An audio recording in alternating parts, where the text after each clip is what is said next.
Un saludo muy especial a todas las personas que nos acompañan en este primer podcast de Infraestructura al Derecho de la Cámara Colombiana de la Infraestructura, que es un espacio para que conversemos con las socias y socios de las firmas de consultoría jurídica más prestigiosas e importantes del país en el sector infraestructura. La idea es que a través de estas entregas, que serán mensuales, las personas que visualicen los podcasts tengan la posibilidad de tomar elementos de juicio para que en su ejercicio profesional del día a día sientan mayores herramientas para el asesoramiento tanto de las empresas del sector privado como de otras entidades que hacen parte de la cadena de valor de la industria de la infraestructura. En esta oportunidad vamos a iniciar el podcast Infraestructura al Derecho con un conversatorio con la doctora Isabel Cristina Vázquez, socia de la firma Pose Herrera Ruiz. Isabel Cristina es una abogada con amplísima experiencia en el sector. Antes de vincularse como socia a la firma, gerenció departamentos jurídicos de importantes empresas constructoras e inversionistas del país. Para nosotros es un honor contar con Isabel Cristina en este primer podcast de Infraestructura al Derecho y queremos darle la bienvenida. Isabel Cristina, mil gracias por aceptarnos nuestra invitación, muy honrados de estar contigo en esta conversación. No, Juan, yo soy la que me siento súper honrada de estar acá sentada contigo conversando y te agradezco muchísimo por esa presentación tan hermosa que hiciste de mí. Maravilloso, Cris. Bueno, un tema que es coyuntural, relevante para el sector infraestructura desde la perspectiva jurídica, por supuesto, es la confianza inversionista. Eso pasa, por supuesto, por los elementos de seguridad jurídica. Y Isabel Cristina siempre ha sido una defensora de la seguridad jurídica en el sector y en diferentes conversaciones que hemos tenido en los diferentes foros del gremio así lo ha manifestado. Empecemos por hablar de la confianza inversionista. Cris, ¿cómo la estás viendo? ¿Cómo estás viendo anuncios del gobierno nacional en torno eventualmente a posibles recortes presupuestales? ¿Eso cómo podría afectar esa confianza inversionista en el sector? Y yo creo que vale la pena para el público también irnos un poquito más atrás a pensar cómo se mide esa confianza inversionista. Entonces, esa confianza inversionista que viene midiéndose desde hace muchos años, se desarrolló, digamos que es el encargado como de revisar los indicadores, porque la confianza inversionista se mide a través del análisis de 5 indicadores clave que miden precisamente cuál es la percepción del público en general en relación con la posibilidad de hacer negocios tranquilamente en Colombia. Entonces, a través de esos 5 indicadores, pues definitivamente se encuentra y se determina cómo estamos en este momento en relación, como por ejemplo, con otros países. Bien. Los indicadores, ¿cuáles son? El primero es el índice de confianza del consumidor. Entonces, el índice de confianza del consumidor se hace con una encuesta mensual que se realiza en diferentes hogares urbanos en las principales ciudades del país, y se les hacen preguntas en relación con su ánimo de consumo, con sus economías, cómo están viendo o con la tranquilidad que tienen en relación con posibles inversiones de estos consumidores. El segundo que se mide es el índice de confianza empresarial. Bien. Y ese índice de confianza empresarial efectivamente lo que mide es la capacidad de ese empresario de emprender nuevos negocios, de poder invertir en nuevos negocios y de cumplir con sus obligaciones también. El tercero son los flujos efectivos de inversión extranjera en Colombia. Esto se mide efectivamente también con cifras claras y concretas de cómo está viniendo la inversión extranjera a Colombia, y esto permite determinar pues qué tanto apetito hay de estos inversionistas o cómo están viendo los inversionistas al país. El cuarto tiene que ver con las calificadoras de riesgo, las calificaciones de riesgo país que hacen las principales calificadoras. Entonces vemos las calificaciones de calificadoras como Moody's, Pricewaterhouse, Standard & Poor's y Fitch, Y bueno, no voy a hablar de cómo han sido calificados o no, cómo estamos calificados en los últimos años por estas calificadoras, pero porque estoy explicando, pues, en principio, cómo es que se miden. Estas calificadoras, básicamente, ¿qué es lo que miden? La capacidad del Estado colombiano de cumplir con sus obligaciones financieras. Entonces, esta también es súper importante porque lo que mide es si el gobierno está cumpliendo o no con todos sus compromisos con el mercado financiero.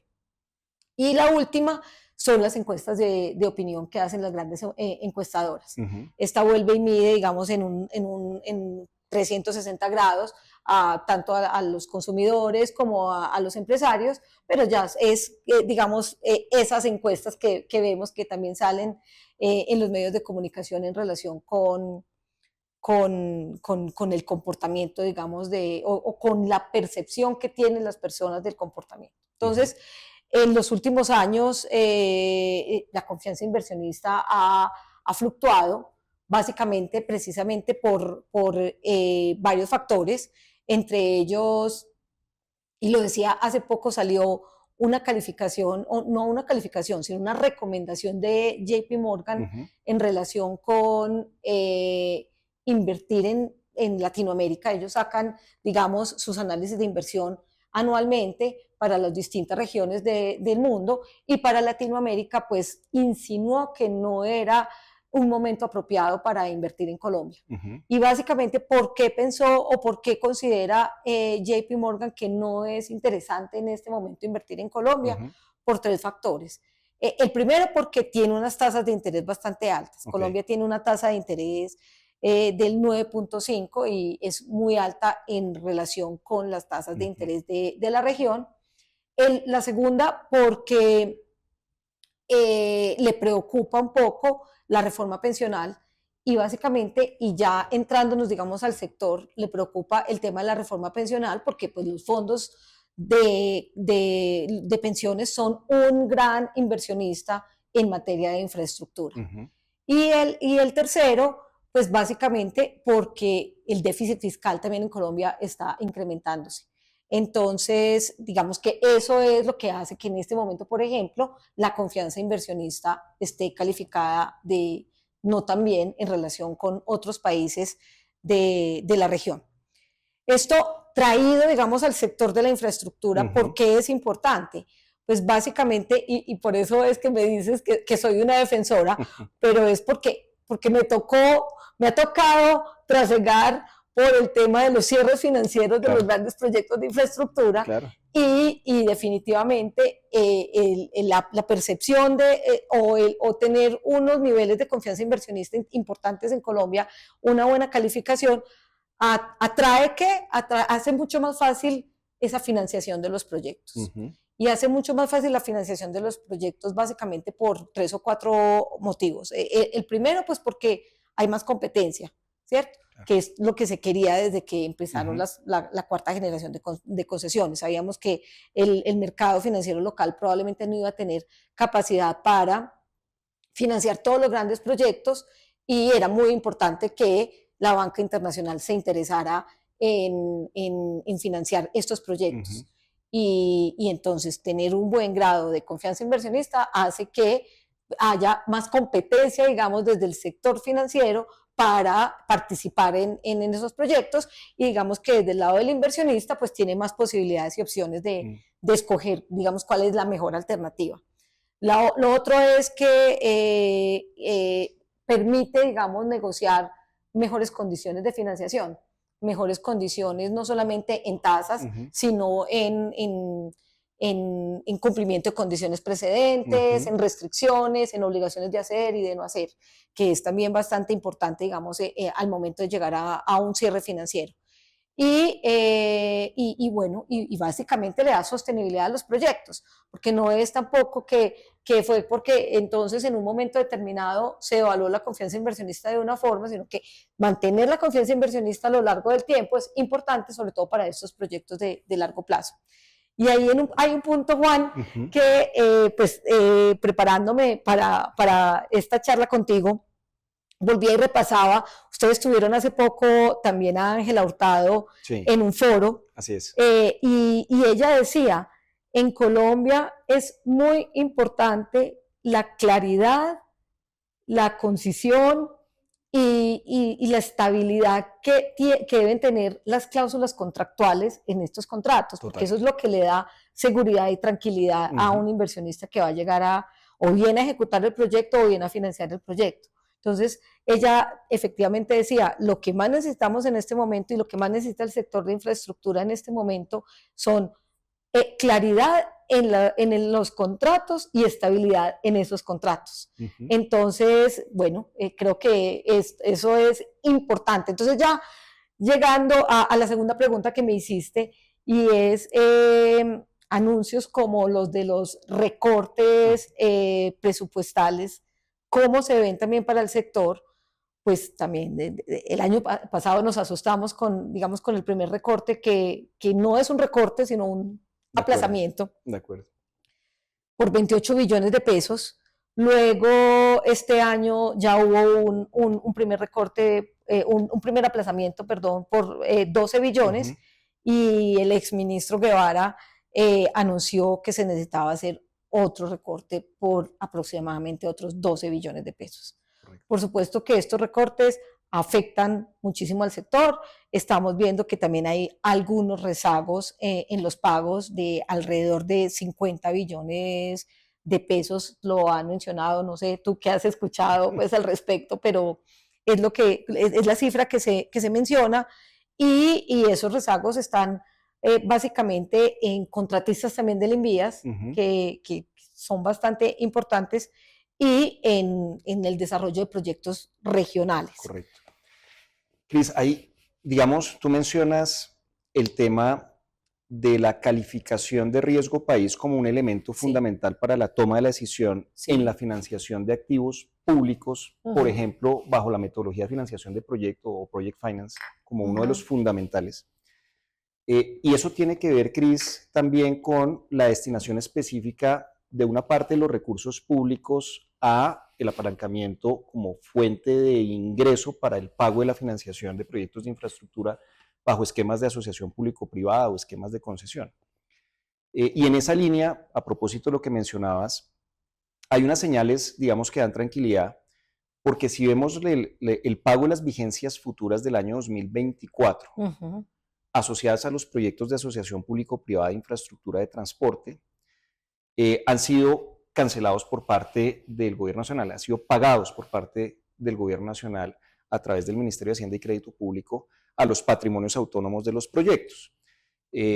Claro, hay unas medidas reglamentarias que han hablado de la posibilidad de unos aplazamientos, pero que se cumplan unas condiciones en todo caso para que esos aplazamientos se materialicen, que tienen que ver, por ejemplo, con el acuerdo previo entre la entidad pública y el contratista. Y también hay buenas noticias alrededor de los pagos al Invías. Recientemente, la Procuraduría General de la Nación convocó una audiencia a instancias de una solicitud muy amable que hacía la Cámara Colombiana de la Infraestructura para tratar de ponerse al día con los pagos pendientes de contratistas de interventoría, consultoría y obra pública al Invías, y efectivamente, públicamente se anuncia que los pagos se hacen para dejar, digamos, las cuentas saldadas. Pero volvamos un poco al tema de los recursos públicos con destinación específica, si me permites esa expresión, porque están asociados a través de contratos y están comprometidos a través de contratos para que paguen las retribuciones de los contratistas y a su turno se paguen las financiaciones. ¿Cómo estás viendo ese relacionamiento de los recursos públicos con destinación específica vía contractual con instituciones contractuales de las APPs, como por ejemplo eventos eximentes de responsabilidad, como por ejemplo reconocer que hay fuerzas mayores que se pueden presentar contractuales que pueden afectar los flujos y que al reconocerse de esa manera los financiadores tienen la tranquilidad de que no hay unos incumplimientos imputables a sus prestatarios, a sus deudores? ¿Cómo está funcionando ese tema de los eventos eximentes de responsabilidad? ¿Qué recomendaciones jurídicas tú darías para que tenga funcionalidad este instrumento contractual? ¿Qué mejoras se le podrían hacer en futuras estructuraciones? Y creo que es un punto súper importante, sobre todo para las futuras estructuraciones, como muy bien lo decías. Efectivamente, cuando se expidió el decreto 069, que hacía el aplazamiento de las vigencias futuras y habló de algunos proyectos, vuelvo y repito, regionales y nacionales, mencionó algunos también de la ANI, se establecieron dos causales. Una, el mutuo acuerdo, y creo que ese mutuo acuerdo siempre tiene que existir, independientemente de que esté asociado, digamos, esa negociación de mover ese, o desplazar un poco ese aporte de esas vigencias futuras a un evento eximente de responsabilidad, siempre tiene que existir el mutuo acuerdo. La segunda causal, que digamos no es tan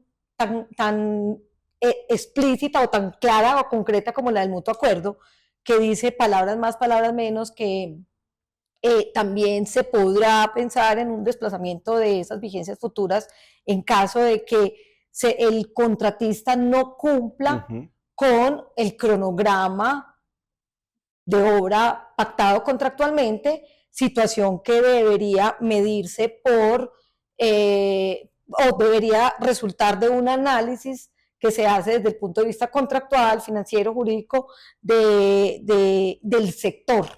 Entonces, esa segunda causal, digamos, sí llama la atención. ¿Por qué llama la atención? Porque va un poco probablemente a ese tema de no poder llegar a cumplir en tiempo la entrega de una unidad funcional, ¿cierto? Entonces, llama la atención digamos, en dos vías. Una, frente a los contratos que están en ejecución. Hoy los contratos que están en ejecución no tienen pactado ni en cuarta ni en quinta generación de concesiones la posibilidad o del desplazamiento de las vigencias futuras asociados a no entrega oportuna de la unidad funcional. De acuerdo. Sino que lo tienen atado a un cronograma de aportes que se cumple objetivamente, independientemente, digamos, de esa entrega de la unidad funcional. Ahora, bien, para eventuales futuros proyectos, sí vale la pena analizarlo. Yo creo, Juan, que claro que sí. Claro que vale la pena analizar cuál es el momento más óptimo y oportuno para que se hagan los desembolsos de recursos y que probablemente esos desembolsos de recursos se van a tener que analizar en una instancia de un evento eximente de responsabilidad. Pero eso también tiene que venir unido, efectivamente, al modelo financiero del proyecto. ¿Y por qué al modelo financiero del proyecto? Porque igual, cuando entra un proyecto a obtener su cierre financiero, el proyecto pues parte del supuesto de que se van a cumplir todos los escenarios, ¿cierto? Y entonces que el concesionario va a poder terminar la obra en tiempo, no se van a presentar eventos eximentes de responsabilidad y que entonces los flujos van a entrar en determinados momentos, ¿cierto? Volvemos, que entren los flujos también depende, o sea, que entren los flujos no significa que se le va a retribuir al concesionario, porque también esa retribución dependerá de que pudo haber terminado total o parcialmente la unidad funcional. Entonces, sí, vale la pena hacer una revisión de esto y vale la pena hacerlo siempre y cuando, volvemos, genere también confianza a aquellos inversionistas o que van a poner equity o que van a poner deuda en un proyecto que es a largo plazo, de que las vigencias futuras van a llegar. Porque lo que mal podríamos hacer y lo que creo que no puede pasar es que las vigencias futuras dejen de tener esa calificación, y me refiero a calificación no de las calificadoras de las que hablé ahora, sino esa confianza que da a cualquier banco nacional o internacional de que es como una garantía casi que soberana, ¿cierto? Entonces, eso es lo que no puede pasar, que empiece a generarse una incertidumbre de que esa vigencia futura se va a cumplir o se va a incumplir. Claro, y además, Cris, por supuesto tú conoces muy bien el tema, pero un poco para profundizar sobre este aspecto con las personas que nos acompañan en este podcast de Infraestructura al Derecho, hay algunos mitos que se han generado y posiblemente no sean realidades. Por ejemplo, no entender adecuadamente que la vigencia futura lo que está respaldando es una financiación que proviene del capital privado en donde el Estado no tiene que comprometer recursos públicos del presupuesto general o del presupuesto de las entidades inmediatamente para la producción de infraestructura, sino que se financia, el interés general se financia a partir del capital privado. Y entender entonces que la vigencia futura no necesariamente está atada a la ejecución física de la obra, sino que la vigencia futura tiene una vocación de atender una financiación que debe pagarse. Exactamente.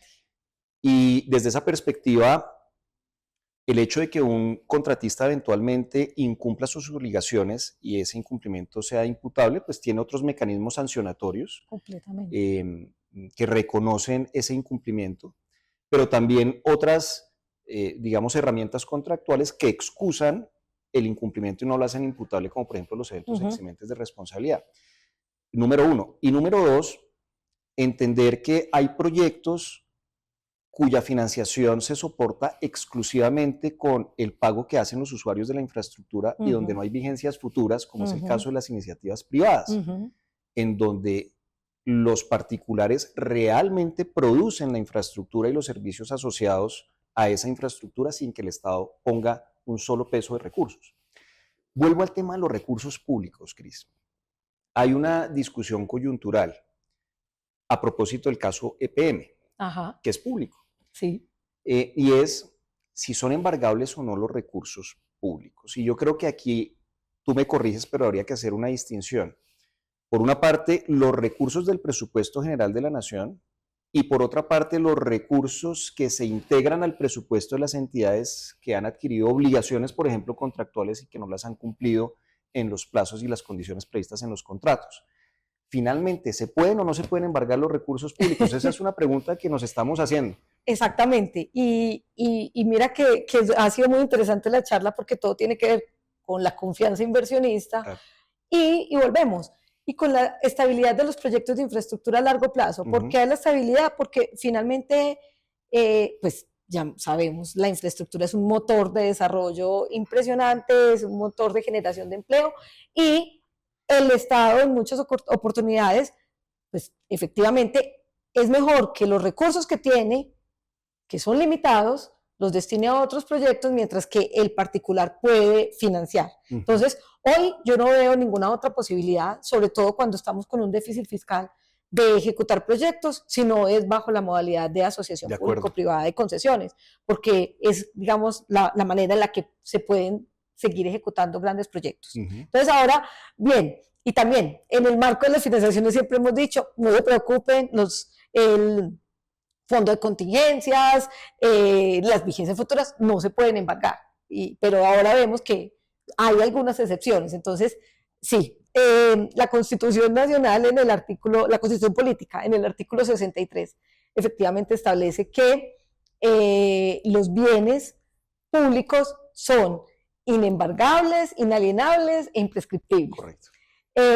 A partir de ahí, el Código General del Proceso, que tiene remisión para este caso por una remisión expresa que trae el CEPACA al Código General del Proceso, adicional dice que adicional a los que establece la Constitución, también son inembargables los recursos asignados en el presupuesto general de la Nación, de las entidades territoriales, o aquellos destinados al pago de regalías y de pagos de seguridad social. Muy bien. Entonces, digamos, bueno, y adicionalmente el CEPACA dice que también serán inembargables aquellos recursos que son destinados al pago de sentencias y conciliaciones y los recursos del fondo de contingencias. Que son muy importantes para este sector. No, son súper importantes para este sector. Entonces, digamos que ese es el marco general.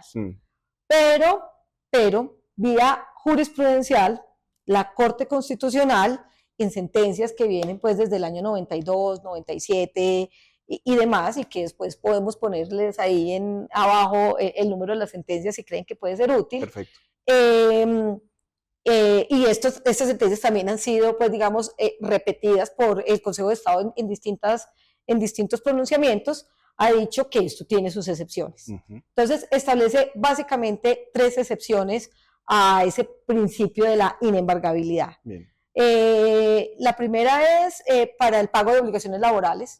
Entonces, se podrían embargar para temas de pagar obligaciones laborales. La segunda es para el pago de condenas resultantes de procesos judiciales o de conciliaciones que haya transcurrido más de 18 meses, que es el plazo que trae la ley para el pago de estas sentencias, y no hayan sido pagadas. Bien. Y la tercera, cuando la obligación se deriva de un acto que genere obligaciones claras, expresas y exigibles. Bien. ¿Cierto? Entonces, ya viniendo al caso concreto, ¿qué pasó en relación con empresas públicas y el Ministerio de Hacienda? Y esto es una filial de empresas públicas que efectivamente, vía resoluciones, se había generado una obligación de pago que estaba siendo incumplida por la Nación. Entonces, un juez de la República acá en Bogotá dijo, hizo el análisis, tuvo que hacer el análisis, porque incluso las sentencias del Consejo de Estado y de la Corte Constitucional dicen, pues en el momento en el que se vaya a pensar en una embargabilidad de alguna cuenta, se tiene que hacer el análisis legal de cuál es la causal que lo permite. En este caso, digamos que los análisis legales que han permitido embargar cuentas se derivan de las sentencias, digamos, que he mencionado. Entonces, el juez pudo concluir que ahí había una obligación clara, expresa y exigible, y por eso ordenó el embargo y ordenó el mandamiento de pago. Clarísimo. Entonces, sí se pueden embargar en algunos casos. Bueno, ahí ya tenemos la claridad del sustento jurídico, Cris, y esa diferenciación que haces de qué se puede embargar y qué no se puede embargar. Bueno, esta conversación está muy interesante, Cris. Yo creo que esto va para un nuevo capítulo de Infraestructura del Derecho. Sin duda, más que invitada para que continuemos la conversación. ¡Qué rico! Pero el tiempo también es limitado. Quisiera cerrar con un tema diferente al que estamos tratando. Nuevas reglamentaciones de la Superintendencia de Transporte en torno a obligaciones de debida diligencia, compliance, ARLAFT. ¿Qué tenemos sobre eso? Bueno, la semana pasada salió un decreto, resolución. Es una resolución, perdón, del Ministerio, de la Superintendencia de Transporte. Entonces, dice que las empresas deben implementar un sistema para prevenir que el uso de los recursos, digamos, de estos proyectos, que es tan importante, estén contaminados por temas de lavado de activos o financiación del terrorismo. Bien. Hace mucho rato, Juan, nos preguntaban las sociedades concesionarias si era obligatorio, si no es obligatorio. Siempre les contestábamos, no es obligatorio, es recomendable. Es recomendable porque incluso dentro de las financiaciones, las cláusulas de prevención del lavado de activos y financiación del terrorismo son bastante estrictas. Así es. Entonces, así no fuera obligatorio, sí era recomendable, pero ahora sí es obligatorio. Entonces, las sociedades concesionarias y las sociedades portuarias y aquellas también que prestan de servicios de transporte deben implementar el sistema. Tienen 6 meses para implementarlo, que vencen pues ahora en el mes de agosto. Bueno, muy bien, Cris. Esa información es de último momento, relevante que lo tengan en cuenta las empresas sujetas a la vigilancia de la Superintendencia de Transporte, como mencionas. Y bueno, vamos terminando este conversatorio, no sin antes reiterarte la invitación para que nos acompañes en un nuevo capítulo de Infraestructura del Derecho. A todas las personas que nos están viendo, por favor, sigan este podcast. Vamos a hacer nuevas entregas. Este año vamos a tener más o menos unas 10 entregas de Infraestructura del Derecho. Mil gracias, Cris, por acompañarnos. Un placer haber conversado contigo. Juan, nos quedaron un montón de temas ricos para conversar. Los peajes, la importancia de los peajes. Solamente un abrebocas para que lo discutas en próximos podcasts que vimos ahora también el 18 de marzo pasado. El Consejo de Estado admitió una tutela de un particular que pide que se proteja sus derechos a la locomoción, a la salud, a la educación, y que no haya más bloqueos en la vía Buga-Buenaventura. Muy importante. Entonces está demandando o está requiriendo pues que a la ANI, al Ministerio de Defensa, en fin, a un montón de entidades estatales para que les protejan también sus derechos. De acuerdo. De hecho, eso me recuerda, Cris, a un artículo que escribió el doctor Bernardo Carvajal, socio de una firma también afiliada a la Cámara, Coral Delgado, en donde él plantea el derecho fundamental a la infraestructura. Sí. Una noción diferente al derecho de la infraestructura como regulación jurídica especializada. Derecho a la infraestructura, y creo que va en línea con esa acción que nos comenta. Sería muy interesante conocer los fallos de los jueces, porque creo que en eso hay consenso al interior de la industria. La posibilidad de movilizarse en condiciones pacíficas, fluidas, son derechos fundamentales de la ciudadanía. Totalmente. Entonces, bueno, que esto sea la de boca para el próximo podcast. Muy bien, muy interesante, Cris. Mil gracias por acompañarnos. No, a ustedes, muchísimas gracias. Mil gracias a ustedes también.